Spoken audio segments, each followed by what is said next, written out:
evening and welcome to TL Physics, and today I am going to talk about Ohm's law. So, George Ohm was a physicist who was looking at salt water actually, and about brining, and he noticed that there was a relationship between the concentration of the salt to how much current and voltage there was. And he came up with this idea of resistance. And the formula that is known as Ohm's law is that the resistance of the object is proportional to the potential difference divided by the current. So the first thing I'm going to do, before we go a bit more into that formula, is I'm going to actually define what each of those letters mean.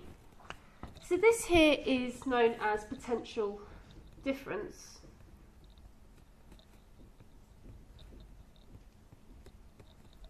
And it's also measured, what it's measured in is volts, or big V.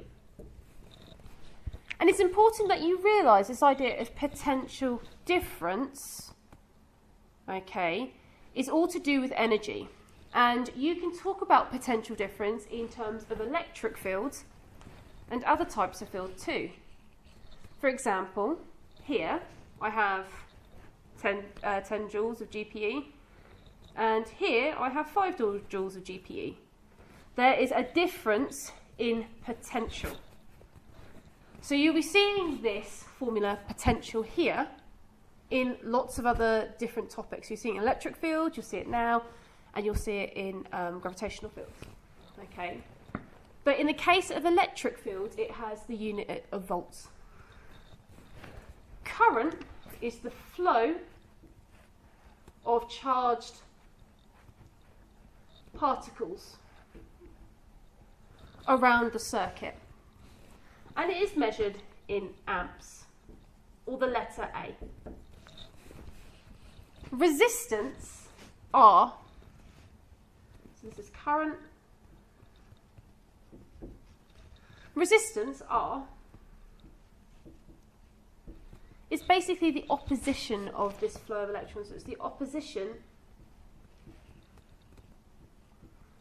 of the flow of electrons. And it's measured in ohms. And it is the symbol omega. So resistance is a way of removing energy, removing potential from this flow of electrons. Okay. So this formula here, R is V over I, comes from this graph here. So this is the change in current over the change in potential, and this is a straight line graph. The gradient of this graph is change in V over change in I, and that is the resistance. However, sometimes you may see a graph like this, where you're changing the voltage or potential difference and you're measuring the change in current. This is change in I over change in V, which is 1 over the resistance. And it's important when we talk about graphs later on what the gradient means. Okay, so Ohm's law is the resistance of an object is the ratio of the potential difference across it divided by the current going through it. And that is Ohm's law.